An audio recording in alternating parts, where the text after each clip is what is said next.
Olá, que a graça e a paz de Cristo esteja com cada um. Seja mais uma vez bem-vindo ao nosso canal Profecias Atuais, o canal que estuda as profecias relevantes para o nosso tempo. Se você ainda não é inscrito, vai lá, se inscreve no nosso canal, deixe seu like, comente, compartilhe, que isso ajuda bastante na divulgação desses vídeos.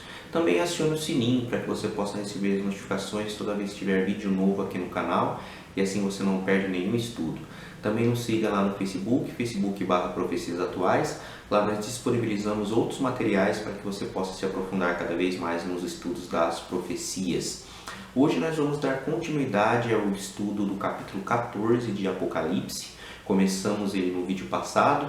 Esperamos terminar ele daqui a 2 ou 3 vídeos. Eu não vou fazer mais previsão, porque no livro de Apocalipse, no capítulo 13 de Apocalipse, eu falei que iam ser 2 vídeos, ficaram 3 e um quarto ainda como bônus. Então a gente vai gravando os vídeos, vamos estudando e esperamos que daqui uns 2 ou 3 vídeos nós terminamos essa parte do capítulo 14, que também terá um vídeo bônus. Hoje nós vamos começar a estudar as 3 mensagens angélicas, como nós prometemos no vídeo passado. Então, se você puder, já feche os seus olhos, vamos falar com Deus, pedir a orientação do Espírito Santo. Pai bendito, nós te louvamos mais uma vez pela oportunidade que o Senhor nos dá de estudar a Tua Palavra. Que o Senhor esteja conosco mais uma vez aqui através do Santo Espírito, nos ajudando a entender as Tuas profecias, aquilo que o Senhor quer que nós aprendamos sobre a Tua Palavra. Nós pedimos e agradecemos em nome do Senhor Jesus Cristo. Amém. Bom, então vamos lá. Voltando ao contexto de Apocalipse capítulo 14, nós vimos que esse capítulo ele é um contraponto ao capítulo 13. Nós vimos que o capítulo 13 ele é sobre toda a trindade satânica, né? o dragão, a besta do mar, a besta da terra, e toda aquela articulação que essa trindade faz para receber adoração, ao ponto de fazerem uma contrafação satânica da lei de Deus e darem um decreto religioso para que todos os habitantes da terra adorem a primeira besta e aqueles que não adorarem sejam passíveis de pena de morte. E aí nós vimos depois que o capítulo 14 é um contraponto ao capítulo 13, porque aí no capítulo 14 nós vemos o time de Jesus, né? O lado de Jesus. Ele já nos apresenta com o Cordeiro no Monte Sião com os 144.000. Nós vimos já que são os remanescentes, que é o povo de Deus que vai permanecer fiel aos mandamentos de Deus e a fé em Jesus, mesmo em meio a essa perseguição, essa tribulação que vai ocorrer por causa desse decreto religioso dado pela besta da terra. E nós vimos que eles não vão permanecer fiéis calados, eles vão perseverar em fidelidade, mas não vão ficar calados, porque nós terminamos com o último verso lá que nós lemos no vídeo passado, que é o capítulo 14, verso 5, que fala que não se achou mentira na sua boca, e não tem mácula, quer dizer, se não se achou mentira na sua boca, significa que eles estão falando a verdade. Então, as 3 mensagens angélicas nada mais é do que aquilo que eles vão pregar no tempo do fim. Então, hoje nós vamos ver sobre essas 3 mensagens. Mas ela começa desse jeito. A partir do verso 6 fala aqui: vi outro anjo voando pelo meio do céu, tendo o evangelho eterno para pregar aos que se assentam sobre a terra, e a cada nação e tribo, língua e povo. Então aqui a gente já deve dar uma parada. Por quê? Porque ele fala que viu um anjo voando pelo meio do céu. Isso aqui é tudo simbólico. No tempo do fim nós não vamos ter um anjo voando pelo meio do céu, bradando em alta voz. Anjo em profecia significa mensageiro, e nós vimos que pode ser um mensageiro celestial ou um mensageiro humano. Nós vimos já alguns vídeos atrás que muitas vezes pessoas são chamadas com essa palavra angelos em grego, né? E quando fala que viu um anjo voando pelo meio do céu, significa que esse mensageiro está em evidência, quer dizer, todo mundo vai ver, então eles não vão ficar escondidos, eles vão falar para que todos possam ouvir. E diz que eles estavam falando para todos que se assentam sobre a terra, a cada nação, tribo, língua e povo. Nós já vimos essa expressão lá no capítulo 10, quando depois da grande decepção que João tem quando ele come o livrinho, que diz que na sua boca é doce como mel, mas o seu estômago é amargo. Nós já contamos essa história lá. O anjo fala que importa que ele ainda profetize para todo o povo, nação, língua e tribo. E nós identificamos que ali é o começo do tempo do fim, o início do tempo do fim, a partir de 1844. Você que nos acompanha aqui, você já aprendeu tudo isso. Se você está perdido, não viu esses estudos, procure lá na playlist, vai dar uma assistida, que aí você não fica tão perdido no que nós estamos falando. Então, isso aqui confirma aquilo que nós estamos no capítulo 10, falando que essa mensagem é para o tempo do fim. Lá fala, importa que profetize ainda a nação, tribo, língua, e aqui fala, ó, essa mensagem tem que ser pregada a toda a nação, tribo, língua. Então, é uma mensagem universal, uma mensagem mundial que deve ser levada a todas as pessoas e de uma maneira que todos possam ver, por isso que é um anjo voando pelo meio do céu. Mas fala que ele tem o evangelho eterno, e isso é muito importante para a gente entender o porquê do conteúdo das 3 mensagens angélicas, porque quando fala que está com o evangelho eterno, este evangelho eterno é muito importante a gente entender e interpretá-lo da maneira correta. O evangelho eterno, ele aborda, ele mostra as boas novas. A palavra evangelho significa boa notícia. Qual que é a boa notícia? Jesus Cristo morreu por nós para nos salvar. Essa é a maneira mais famosa que todo mundo conhece a respeito do evangelho. Mas quando a gente aborda isso, a gente precisa entender uma coisa. Jesus morreu para nos salvar do quê? Nos salvar da perdição eterna. Por que nós estamos destinados à perdição eterna? Porque nós somos pecadores, nós pecamos. E lá em Romanos 6,23 fala que o salário do pecado é a morte. E se nós pecamos, o que é pecado? Em 1 João capítulo 3, verso 4, fala que pecado é a transgressão da lei. Então, mais uma vez, nós vemos aqui a questão da lei. Lembra no capítulo 13 que nós vimos toda uma contrafação satânica da lei de Deus, mostrando mais uma vez que a lei de Deus não foi abolida. Por quê? Porque a lei me mostra o que é pecado. Lá em Romanos capítulo 7, no verso 7, fala assim: que diremos, pois? É a lei pecado? De modo nenhum. Mas eu não teria conhecido o pecado senão por intermédio da lei. Pois não teria eu conhecido a cobiça se a lei não dissera, não cobiçarás. Então a lei me mostra o que é pecado.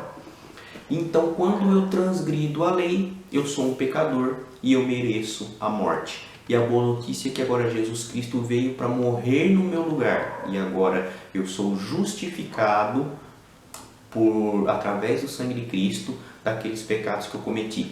Não significa que eu não cometi esses pecados, significa que eu fui justificado. Um exemplo claro para você poder entender é o seguinte: quando você falta do serviço porque você está doente, você vai ao médico, o médico te dá um atestado e aquele atestado justifica o seu dia e ele abona o seu dia. Então você vai receber por esse dia, mas em nenhum momento está falando que você trabalhou naquele dia.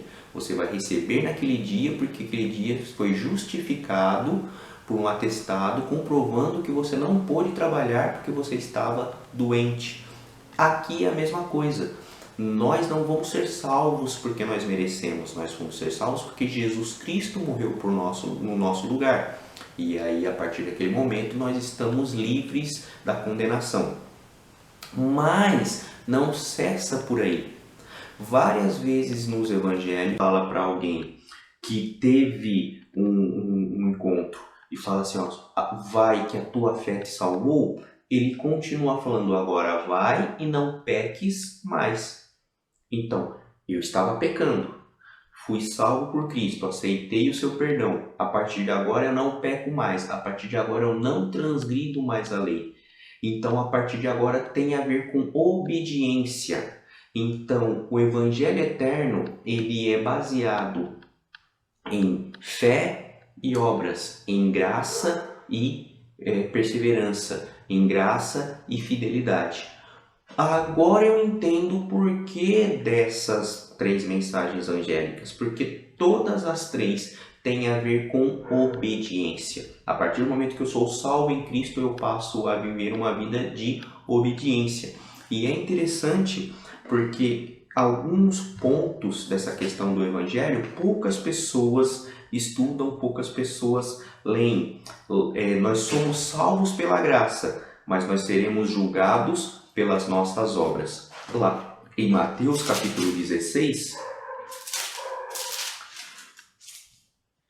no verso 27, palavras do próprio Jesus Cristo fala: porque um filho do homem há de vir na glória de seu Pai com seus anjos, e então retribuirá a cada um conforme as suas obras. Então, nós somos salvos pela graça, mas seremos retribuídos conforme as obras. No próprio livro de Apocalipse, em Apocalipse capítulo 20, nós também temos mais uma citação dessa natureza. Em Apocalipse capítulo 20, verso 13 fala: deu mar aos mortos que nele estavam, a morte ou a lei entregaram os mortos que neles haviam, e foram julgados um por um segundo as suas obras. E no capítulo 22, também no verso 12, Jesus de novo falando: e eis que venho sem demora, e comigo está o galardão que tenho para retribuir a cada um segundo as suas obras. Então nós somos salvos pela graça, mas seremos retribuídos e julgados conforme as nossas obras. Por quê? Porque as obras demonstram a nossa salvação. Lá em Tiago, no livro, na carta de Tiago, Tiago fala justamente sobre isso. Na carta de Tiago, capítulo 2, no verso 17, ele fala: assim também a fé, se não tiver obras, por si só está morta. Mas alguém dirá: tu tens fé e eu tenho obras. Mostra-me essa tua fé sem as obras, e eu com as obras te mostrarei a minha fé. Então a fé as obras são a evidência da fé. Então quando eu sou salvo, eu aceito a Jesus Cristo, agora eu vou ter uma vida de obediência. Aí, depois de toda essa explicação, nós entendemos as mensagens angélicas que serão dadas no tempo do fim. Aquilo que os 144 mil, aquilo que os remanescentes devem pregar para toda nação, povo, tribo e língua. A primeira mensagem já fala sobre isso. No capítulo 14, verso 7, fala: dizendo em grande voz: temei a Deus. Temei não é de temer, de ter medo, é de obedecer.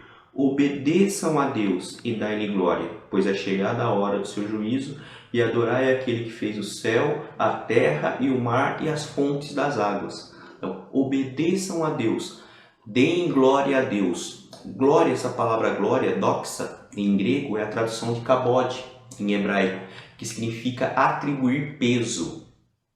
Obedeçam a Deus e dê o peso que ele merece. E adorai, a palavra adorar também não é ficar adorando a Deus nos cultos, dando glória a Deus no culto, não, significa obedeçam a Ele, sirvam a Ele e deem o peso que Ele merece, porque Ele é o Criador. Está chegando a hora do seu juízo, o juízo final, serão julgados as pessoas de acordo com as suas obras. E por que Ele tem o direito de julgar? Porque Ele é o Criador, Ele é o que fez o céu, a terra, o mar e as fontes das águas.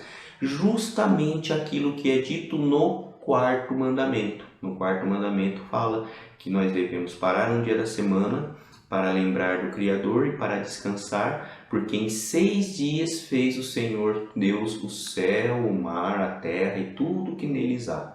Lá em Êxodo capítulo 20, a partir do verso 8, fala uma citação quase idêntica a esse verso 7, porque tem a ver com a contrafação satânica no capítulo 13 de Apocalipse. Então, é uma conclamação à obediência a Deus e não à trindade satânica. A segunda mensagem angélica já é uma advertência. Fala: seguiu-se outro anjo, e o segundo, dizendo: caiu a grande Babilônia, que tem dado a beber a todas as nações do vinho da fúria da sua prostituição. Essa expressão caiu não significa que se tornou ruínas, mas sim que chegou na degradação final, como se tivesse chegado no fundo do poço, chegou no seu pior estágio a Grande Babilônia. Essa questão de caiu a Grande Babilônia tem muito a ver com o capítulo 18, a questão da Babilônia tem a ver com o capítulo 17, então nós vamos falar melhor sobre isso quando nós estudarmos o capítulo 17 e o capítulo 18. Tudo bem? Mas aqui é uma advertência avisando, ó, esse sistema religioso chamado Babilônia chegou no seu ápice da prostituição, chegou no fundo do poço. E a terceira mensagem, a partir do verso 9, já está falando a questão da marca da besta. O que vai acontecer com aqueles que aceitarem adorar a besta? Fala, seguiu-se a este outro anjo, o terceiro, dizendo em grande voz, se alguém adorar a besta e a sua imagem e recebe a sua marca na fronte ou sobre a mão, também este beberá do vinho da cólera de Deus, preparado sem mistura do cálice da sua ira, e será atormentado com fogo e enxofre diante dos santos anjos da presença do Cordeiro. A fumaça do seu tormento sobe pelos séculos dos séculos, e não tem descanso algum, nem de dia nem de noite, os adoradores da besta e da sua imagem. E quem quer que receba a marca do seu nome. Aqui está a perseverança dos santos, os que guardam os mandamentos de Deus e a fé em Jesus. Então, mais uma vez, dando uma advertência. Não adorem a besta, adorem a Deus. Não obedeçam a esse decreto, obedeçam aos decretos de Deus. E fala que aqui está a perseverança dos santos, os que guardam os mandamentos de Deus e a fé em Jesus. É interessante que tem uma ligação direta com o sermão profético de Jesus lá em Mateus 24. Mateus 24, quando Jesus diz o seguinte, no verso 13, aquele, porém, que perseverar até o fim, esse será salvo. Perseverar em quê? Aqui está a perseverança dos santos, os que guardam os mandamentos de Deus e a fé em Jesus. Então, essas são as 3 mensagens que o remanescente deve pregar no tempo do fim. Essas são as mensagens que o remanescente deve anunciar a todo o povo, língua, tribo e nação no tempo do fim, mostrando que as pessoas devem adorar a Deus, dar o peso que Deus merece, obedecer a Deus, advertir as pessoas que a Babilônia caiu, que chegou no ápice da sua degradação, e também falar as consequências que vão acontecer com aqueles que adoram a besta, que aceitam a sua marca. Então essas são as mensagens, a chamada verdade presente, que deve ser pregada nesse período do tempo do fim pelo remanescente, aqueles que são fiéis.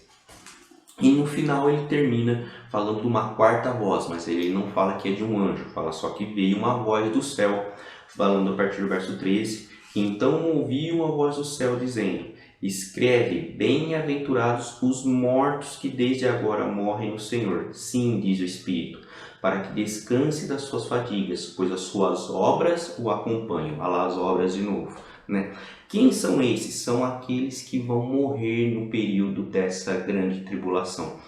Não sei se vocês lembram, você que nos acompanha aqui, quando nós estudamos os 7 selos, no 5º selo, quando vê as almas debaixo do altar reivindicando justiça, é dito para eles que eles descansem um pouco, recebam as vestes brancas, mas que eles descansem um pouco. E eles deveriam descansar até, no capítulo 6, no verso 11, até que também se completasse o número dos seus conservos, seus irmãos, que iam ser mortos como igualmente eles foram. Então nós vimos lá que teve uma união entre igreja e Estado e esse poder perseguiu duramente esses irmãos que eram fiéis a Deus, e muitos foram mortos, muitos foram torturados. E aí depois nós vimos todo um simbolismo de que até quando o Senhor não vingaria o sangue desses mártires, e ele fala que eles foram dados uma veste branca que eles tivessem repousar, quer dizer, começou o julgamento investigativo deles, mas eles ainda não iam ressuscitar até que se completasse o número das pessoas que iam morrer igualmente como eles foram. Quer dizer, no tempo do fim haveria uma união entre igreja e Estado de novo, iam perseguir os fiéis de Deus de novo e muitos morreriam. Então aqui no capítulo 13, no capítulo 14, No verso 13 fala que apesar deles morrerem e ser uma coisa ruim, mas falam que eles são bem-aventurados, porque agora eles morreram no Senhor e as suas obras os acompanham. Então, nesse período, apesar de essas pessoas permanecerem fiéis, não significa que eles estarão isentos da morte. Muitos serão mortos por quererem permanecer fiéis a Deus. Hoje é relativamente fácil ser cristão. Você não é perseguido, pelo menos aqui no Brasil. Em outros países sim, mas aqui no Brasil é muito tranquilo. Mas vai chegar um tempo que essa tranquilidade vai acabar e vai começar uma grande tribulação, e só aqueles que forem fiéis, permanecerem fiéis a Deus, aos seus mandamentos e à fé em Jesus, vão ser salvos. Com relação à fé em Jesus, no próximo final de semana, nós não vamos ter um vídeo do estudo, aqui como nós fazemos todo final de semana. Nós vamos ter um vídeo de um estudo que eu fiz em uma igreja, fui convidado para pregar nessa igreja, e lá eu fiz um estudo só sobre a questão da fé em Jesus, o que é ter fé em Jesus.